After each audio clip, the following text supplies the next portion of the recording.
Oke guys, welcome back to Daily Charting with Toshi, di mana kita akan daily chart your favorite cryptocurrencies. Oke, dan sekarang kita masuk ke DCWT sesi pertama, di mana fokus kita akan lebih ke Bitcoin, Ethereum, dan macroeconomics. Seperti yang kita bisa lihat di sini terjadi peningkatan tipis ya, tapi sebenarnya kalau kita lihat kemarin sih ya dibilang jelek banget sih enggak ya, tetapi sayangnya untuk Bitcoin dia gagal reclaim MA200 dan juga struktur 84.000 lebih 89 USD ya. So ini adalah lower high begitu ya. Nah, sebelumnya kan dia membuat high, lalu higher low, higher high, higher low. Nah, sayangnya kemarin tidak berhasil membuat higher high lagi. Nah, ini adalah pecah struktur. Bang, kalau pecah struktur pasti langsung reversal, pasti langsung bearish. Enggak juga ya. Tetapi itu adalah tanda-tanda awal pelemahan tren begitu. Ya, jadi sama kayak gini deh ya. Lu ngelihat kayak mau hujan kan. Lu ngeliat mendung gak langsung badai kan? Enggak, waktu mendung ya terus nanti ada lagi ciri-cirinya mungkin angin makin kencang, suhu semakin dingin begitu. Nah, itu makin banyak ciri-cirinya maka potensi untuk reversal semakin besar. Begitu. Nah, sekarang ini lower high. Nah, lower high kalau sampai ke bawah lagi lower low, nah itu pertanda kedua tuh. Ya jadi ya kita kumpulin aja kalau banyak pertandanya ya berarti siap-siap possibility-nya akan reversal dari tadinya cenderung bullish menjadi bearish lagi begitu ya. Dan anehnya lagi-lagi untuk kemarin juga dia tidak retest sampai ke EMA 20, cuma nyaris terus kayak takut sendiri begitu ya. Ya, tapi untuk sekarang lagi-lagi masih terlalu cepat buat kita ngomong ini akan reversal atau enggak begitu. Karena kalau kita mau ngomong lower high juga pernah ada terbentuk di masa-masa sini ya. Nah, ini lower high juga tapi ya udah ujung-ujungnya ternyata dia ada EMA 20 berhasil lanjut lagi ke atas. Nah, tapi dengan catatan waktu itu ada EMA 20 sebagai support. Sekarang enggak gitu ya. Support terdekat ya struktur di 81.000 begitu ya. Oke, jadi udahlah kita tinggal tunggu aja beberapa hari ke depan apakah Bitcoin akan lanjut membuat lower low nggak? Daily close-nya akan di bawah dari sini nggak? Di bawah dari 82.600 nggak? Nah, kalau di bawah ya berarti possibility untuk benar-benar lebih bearish lebih besar. Begitu ya. Itu aja yang harus kita ingat ya. Next kita akan ngomongin di weekly. Untuk di weekly kita sudah bahas ya bahwa ya jangan sampai terlalu euforia ya, jangan terlalu euforik, sorry lebih tepatnya ya, jangan terlalu euforik berpikir bahwa wah udah nih kita bakal terus lagi ngepump terus reclaim. Hati-hati ya, kita sudah sering sekali bahas bahwa kalau BSB jebol itu ada potensi lower high dulu begitu ya. Contoh lower high kayak di mana ya?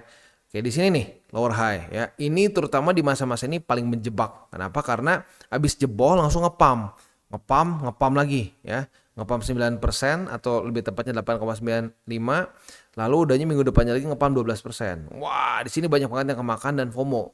Udahnya dibanting lagi nyerah gitu. So, hati-hati ya. Sering kali terjadi suatu lower high and then lower low lagi. Ya seperti di sini. Lalu juga contohnya lagi tuh di sini ya. Udah jebol, lower high, lower low, begitu ya. Ya itu aja sih. Ya itu reminder gua udah berkali-kali ngingetin. Tapi ya kalau misalkan ada yang nanya, bang, mungkin nggak sih bang kayak gini, tapi tetap naik aja bang, jadinya nggak usah lower high. Ada ya. Contohnya kayak di sini nih ya. Dia naik aja pelan-pelan, naik, terus lanjut mau buat higher high. Itu bisa. Tapi ini setahu gue cuma 2 kali ketemu seperti ini ya. Di 2023 dan di 2020. Gitu ya, dimana setelah jebol dari BSB instead of lower high dia langsung aja pelan-pelan recover. Itu bisa aja terjadi tapi jarang begitu. Jadi ya kalau jarang kan lebih baik kita mempersiapkan sama sesuatu yang lebih sering terjadi kan, sama satu hal yang lebih common lah begitu ya. Jadi lebih baik mempersiapkan hati kalau sampai terbentuk lower high. Kalau sampai enggak dan puji Tuhan dapat seperti ini langsung recovery gitu tanpa harus lower high ya senyum berarti kan, karena lebih baik kita ekspektasi hal terburuk dulu ya, worst case dulu dibandingkan berharap dengan yang terbaik tapi kalau gagal nah di situ bakal sakit hati begitu. Nah itu ya, jadi lagi-lagi sebenarnya ekspektasi yang penting tuh ya. Kalau ekspektasi kita benar, kita mikirin dulu resiko baru profit, malah jadi lebih enak, lebih tenang begitu dibanding kebalikannya. Kalau kebalikannya malah jadi gampang stres gitu ya. Oke, itu kurang lebih untuk Bitcoin. Next kita masuk dulu ke DXY. Untuk DXY kemarin melemah lagi ya. Melemah lagi tapi nggak sampai membuat lower low. Jadi dia ada possibility bisa double bottom di sini ya. Kita lihat aja dalam beberapa hari ke depan apakah dia akan naik lagi. Nah, kalau naik lagi ada potensi double bottom begitu ya. Next, Bitcoin dominance. Untuk Bitcoin dominance kemarin koreksi tapi nggak sampai ke EMA 20. Hari ini lagi-lagi cenderung hijau ya. Jadi ini udah masuk berapa hari nih? Sideways terus ya. Nah ini kemungkinan besar kenapa sideways berhubungan juga sama news ya. Dimana kita tahu balance sheet ini masih terus masih terus ada peningkatan terakhir. Ya sebenarnya baru sekali sih ya. Nah peningkatan ini ada possibility ya kita berhenti QT begitu ya. Nah kalau sampai QT-nya benar-benar berhenti, nah itu potensi untuk terjadi altcoin season lebih besar begitu. Itu data yang kita punya. Gitu. Antara QT berhenti atau QE di situ altcoins mulai lebih kuat begitu ya. Lu bahkan bisa lihat sendiri di sini ya.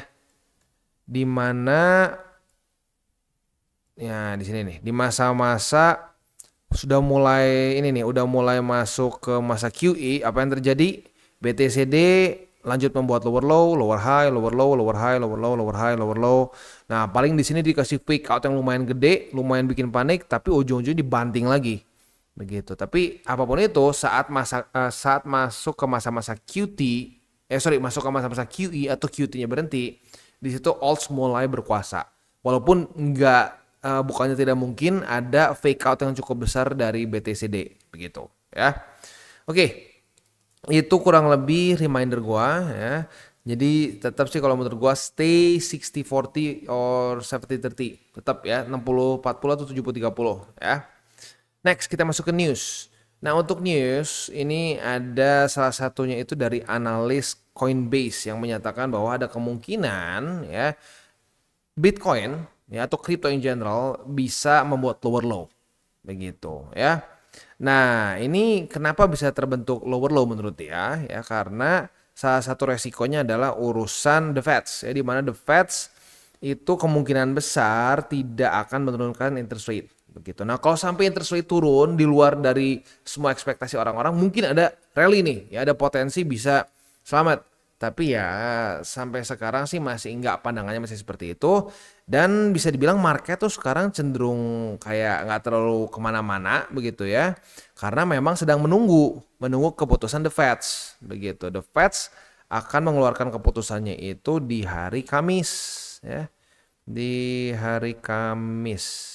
Yes tuh di hari Kamis subuh begitu. Jadi ya mungkin sampai beberapa hari ke depan volatility-nya akan cuma dalam jam-jam rawan saja, sisanya ya akan cenderung di situ-situ aja gitu ya. Jadi sekali lagi yang paling menarik itu nanti hari Kamis ya, hari Kamis tanggal 20 Maret subuh jam 1 malam itu akan ada interest rate decision, lalu juga ada statement dari the Feds ya. Ya semoga di luar dari perkiraan banyak orang begitu ya. Nah potensi lower low-nya itu menurut si analis dari Coinbase ini bisa mencapai ke 73.000 sampai 74.000. Kenapa? Karena ini adalah highs di 2024 begitu ya dan ini sebenarnya pattern yang pernah terjadi beberapa kali ya. Kita lihat di sini ya. Jadi kalau kita lihat di sini ini kan 2023 nih, 2024 nih, high-nya kan di daerah sini nih. Nah, high-nya daerah sini. Ini tuh di sekitar 73.000. Nah, kalau kita lihat di tahun lagi sebelumnya itu ada retest ya. Kita bisa lihat juga dia ada terjadi retest begitu di 2023 high-nya. Nah, udah gitu ada retest juga. Begitu. So, mungkin nggak Bang kita retest sama kayak di tahun sebelumnya begitu. Jadi kasarnya dari high di tahun sebelumnya itu ada retest dulu begitu. Mungkin aja. Nah, jadi ya persiapkan mental kalau sampai ke sana. Tapi ya harapan gua ya jangan sampai jebol MA50 begitu. Kalau bisa cuma nge-wake aja gitu, cuma nge-wake and then naik lagi. Ya karena kalau sampai jebol wah bikin sport jantung begitu ya. Oke, itu aja sih ya. Tapi balik lagi ya, kita jangan sampai terlalu terpatok juga sama prediksi orang begitu. Wah, ini kata analis Coinbase bakal ke sini nih. Ya pasti, enggak ada yang pasti. Udah berapa banyak analis ya yang ngomong begini, ngomong begitu, analis dari JP Morgan, analis dari Standard Chartered ya, di zaman-zaman dulu gitu ya udah banyak tuh yang bukan dibilang ngedukun sih ya, tapi memprediksikan lah begitu, menganalisa harga-harga tertentu. Ya kalau gue pribadi sih take it with a grain of salt gitu. Jadi jangan sampai berpikir bahwa wah ini adalah sabda dari analis US pasti benar. Nggak ada yang seperti itu ya. So ya kita tinggal tunggu aja faktanya nanti seperti apa. Ya ingat jangan tebak-tebakan market spesifiknya mau kemana ya. Kalau bikin skenario nggak masalah lah ya. Oh ada potensi bisa sampai ke sini karena di tahun sebelumnya pernah kejadian juga. Itu nggak apa-apa. Tapi jangan sampai berpikir bahwa skenario itu pasti harus terjadi karena nggak ada yang pasti harus terjadi gitu ya. Oke, next kita akan masuk dulu ke economic calendar kita untuk hari ini. Hari ini kita nggak ada apa-apa, nggak ada bintang 3 ya. Jadi untuk hari ini kita bisa lebih fokus ke technical analysis ya. Oke. Next kita masuk dulu ke ini ya, kita langsung aja masuk ke buy limit mungkin ya. Oke, sebelum kita masuk ke buy limit seperti biasa gua akan disclaimer dulu bahwa semua konten dari TCI bukan financial advice, ini semua bentuknya adalah edukasi. Lalu bagaimana cara untuk mendukung TCI? Ada banyak caranya, lu bisa like our video, bisa share our video, itu juga bisa menggunakan link referral kita di bawah. Dan sekarang kita akan dengar lu pesan-pesan dari sponsor kita pada hari ini. Oke, today's video is brought to you by Bybit. Di mana di Bybit ini kita bisa melakukan berbagai macam hal ya, mulai dari yang newbie sampai yang sudah advance. Buat mungkin lo merasa bahwa aduh bang, gue masih nggak ngerti nih TA, gue masih nggak ngerti charting dan seterusnya, tapi pengen akumulasi, pengen DCA murni, bisa lo tinggal masuk ke sini one click buy, di mana lo bisa pilih lo mau pakai apa ya fiatnya, lo tinggal pilih juga asetnya apa ya. Misalkan lo pengen akumulasi BTC, misalkan setiap hari Senin jam 7 pagi, misalkan gue pengen akumulasi BTC sebesar 100.000 rupiah misalkan ya, lu bisa langsung lakukan di sini, bisa peer to peer, bisa Dana, Bank BRI dan lain-lain. Ini gila ya, bisa pakai BCA Mobile dan seterusnya. Jadi Bybit ini memang cocok banget buat orang-orang yang tinggal di Indo ya, bisa langsung pakai bank-bank yang memang sudah biasa kita pakai di Indo ya. Nah, buat yang intermediate sampai advance juga di sini ada spot, nah, dan juga ada leverage tokens, dan tentu juga ada derivatives trading, di mana kita bisa menggunakan kontrak yang USDT maupun USDC. Jadi di sini lu bisa pakai USDC ya, karena nggak semua exchanger bisa menerima untuk futuresnya pakai USDC ya. Dan tentu juga lo bisa earning bunga juga dari kripto lu dan lain-lain. Dan tentu juga di sini kita bisa melakukan copy trade ya, di mana copy trade dari Bybit ini sudah cukup terkenal ya, dan kita bisa mendapatkan keuntungan juga. First copy trade kita bisa ada protection 100 USDT loss coverage ya, dan seterusnya ya. Jadi buat lo yang tertarik bisa silakan pakai, klik di link referral kita di bawah. Dan kita masuk ke Bitcoin. Untuk Bitcoin sudah terjadi retest pertama di angka 84.000 lebih 89 USD ya, atau MA200. So, boleh pilih yang mana deh ya. Nah, apabila hari ini terjadi retest kedua, kita bisa buka posisi short. Nah, posisi shortnya ini lagi-lagi bisa dibuka di 84.000 lebih 89 USD atau di MA200 di angka 84.229. Tinggal lu pilih yang mana ya. Nah, posisi shortnya ini target TP-nya ada beberapa. Yang konservatif boleh pertimbangkan di 82.546, yang lebih agresif boleh pertimbangkan di 81.000 lebih 85 USD, dan ya udah, dua itu aja. Ya, jadi ini konservatif, ini agresif ya. Nah, ini kan struktur baru nih. Kita lihat apakah bisa nahan atau tidak ya. Untuk posisi spot ada di angka 82.546 struktur baru, lalu di angka 81.000 lebih 85 USD, dan di 78.547 ya. Itu untuk posisi spot dan futures di Bitcoin ya. Next kita masuk ke Ethereum. Untuk Ethereum kita sudah dapat posisi short seperti belum ya. Belum kena. Jadi kita udah bisa limit sih ya, karena kemarin sudah terjadi retest pertama, kita bisa limit short di angka 1932. Apabila terjadi retest kedua, kita bisa buka posisi short.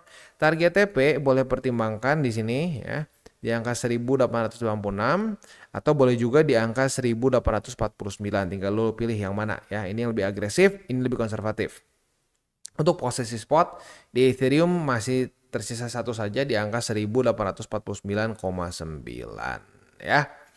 Oke, itu kurang lebih untuk DCWT sesi pertama ini ya. Sebelum kita tutup DCWT sesi pertama ini, ya lebih baik lagi gue ingin mempersiapkan ya just in case sampai kita itu mengulangi lagi statistik di BSB ya, membuat lower low lagi. Jangan sampai kaget begitu ya. Karena ya seperti yang gue sudah bilang tadi di awal juga ya, gue sangat percaya sama kalau manusia itu udah disiapkan potensi terburuknya, dia tuh ya bisa beradaptasi gitu. Manusia itu adalah makhluk yang sangat hebat beradaptasi. Begitu ya, salah satu penyebab kenapa kita bisa sampai ya se-evolve ini gitu ya as a species gitu ya, sebagai satu spesies yang paling bisa evolusinya luar biasa itu karena kita hebat beradaptasi begitu ya. So ya cara beradaptasi adalah kita selalu siap dengan potensi terburuknya begitu ya. Ada potensi kita masih bisa membuat lower low, potensi ya, bukan tidak, nah bukan pasti begitu, karena lagi-lagi kita nggak bisa ngomong pasti. Datanya ada yang menunjukkan juga saat BSB jebol itu bisa aja recovery-nya langsung tanpa lower high, itu bisa terjadi ya, tapi jarang, statistiknya kecil. Nah, lagi-lagi fakta data statistik menunjukkan kecil bisa seperti ini, ya kita lebih baik mempersiapkan skenario yang lebih sering terjadi, yaitu lower high. Begitu ya. Nah, gue nggak mau sampai kejadian kayak di masa-masa ini nih ya. Di masa-masa ini banyak sekali orang yang kemakan FOMO. Gue dibilang hati-hati, hati-hati. Ini statistiknya kita bisa lower high, lower high. Dibacotin, dimakiin. Wah, apaan lu lower high, lower high. Lihat nih, abis ngepam, ini udah recovery, recovery. Akhirnya apa? Dibanting lagi, bahkan bukan cuma sekali, dibanting lagi 2 kali, udah nyerah semua. Nah itu, ya gue nggak mau sampai kejadian lagi seperti itu, ya. Jadi ya makanya gue persiapkan skenario yang paling nggak enaknya, gitu, ya. Oke, ya selain dari itu juga mungkin gue juga pengen ngomong ke para newbies ya, terutama mungkin buat lu yang nyangkutnya di daerah sini ya, nyangkut. Kalau lu akumulasi harga rata-rata di 60.000, apalagi kalau sampai di angka 20.000, 30.000, ya itu namanya bukan nyangkut ya, karena harga rata-rata lu di situ. Jadi kita harus samain bahasa nih ya. Sangkut itu saat harga rata-rata lu di atas dari harga running. Kalau harga rata-rata lu masih di bawah, tapi lu pernah akumulasi di atas ini ya nggak masalah, kan harga rata-ratanya masih di bawah. Begitu ya. Nah, itu jadi untuk yang mungkin harga rata-ratanya masih di atas ini ya, kita harus tetap sadar bahwa resiko lu akan signifikan lebih besar dibandingkan orang-orang yang sudah beli di bawah. Ya dong, itu tuh nggak bisa diinin, itu nggak bisa dihilangkan resiko seperti itu karena lu telat belinya, begitu ya. Nah, buat lu yang mungkin sekarang harga rata-ratanya masih minus di atas, lagi-lagi pilihannya di lu. Apakah lu mau tutup posisi atau enggak? Begitu, karena ada beberapa yang ngerasa, aduh bang, kalau gitu caranya berarti kalau misalkan 2 kali weekly close di bawah dari MA50, gue rugi dong. Oh iya, iya. Kalau lu harga rata-rata di atas dan tiba-tiba nih untuk pertama kalinya cycle ini pecah statistiknya, ya. Ini statistik bisa ditarik sampai 2011 loh. Berarti udah berapa belas tahun kan, ya. Dari cycle ke cycle itu di kuartal 4 post halving year. Nah, kalau sampai ini jebol gitu bang, berarti gue minus dong. Iya, kalau lo di sini, ya. Dan lu suka nggak suka harus ambil resiko itu karena lu beli sangat telat. Begitu ya, jadi nggak bisa kita samakan semua resiko. Jadi kalau ditanya bang gue bagusnya gimana, ya gue juga kadang-kadang bingung. Gue nanya situasi lu seperti apa, lu beli di mana, akumulasi lu kayak gimana ya, dan lu harga rata-rata di mana, begitu. So ya kalau gue sih gini ya, kalau gue lebih suka belak-belakan aja gitu. Gue nggak mau lah membohongi orang bilang wah tenang semua bisa profit kok di market. Oh nggak semua orang bisa profit di market. Itu karena ada yang telat mungkin, ada yang mindsetnya salah. Kalau cuma telat nggak masalah lah, lu masih bisa nanti di cycle selanjutnya dibenerin gitu kasarnya. Tapi kalau mindsetnya salah, itu berantakan ya. So ya harus siap dengan segala macam resikonya. Karena market ini bukanlah happy place yang semua orang menang. Oh enggak, banyaknya orang kalah kok ya. Oke, kita tutup dengan 3 golden rules. Jangan pakai uang panas, jangan over leverage, berpikirlah jangka panjang. Ya, dan yang terakhir kita tutup dengan salam tabur tuai. Apa yang lo tabur akan lo tuai, jadi taburlah sebanyak mungkin hal baik. Oke guys, jadi itu adalah akhir dari segmen DCWT kita pada hari ini. Dan jangan lupa bagi kalian yang merasakan manfaat dari segmen ini, jangan lupa untuk share ke teman-teman kalian. Dan apabila lu pengen mensupport channel kita, ya TCI, jangan lupa untuk menggunakan link referral kita di bawah. Nggak wajib ya, tetapi apabila lu menggunakan link referral kita di bawah, ada macam-macam ya, dari Bybit, Huobi, Maxi, toko kripto, dan banyak lagi ya. Ya, walaupun nggak wajib, tapi kalau menggunakan link referral kita, lu secara langsung membantu perkembangan dari TCI. Dan satu lagi, jangan lupa juga untuk join Telegram group kita, di mana kita bisa ngobrol-ngobrol santai mengenai dunia cryptocurrency secara dua arah. So, jangan lupa untuk like, subscribe, click the bell icon, and see you on the next video.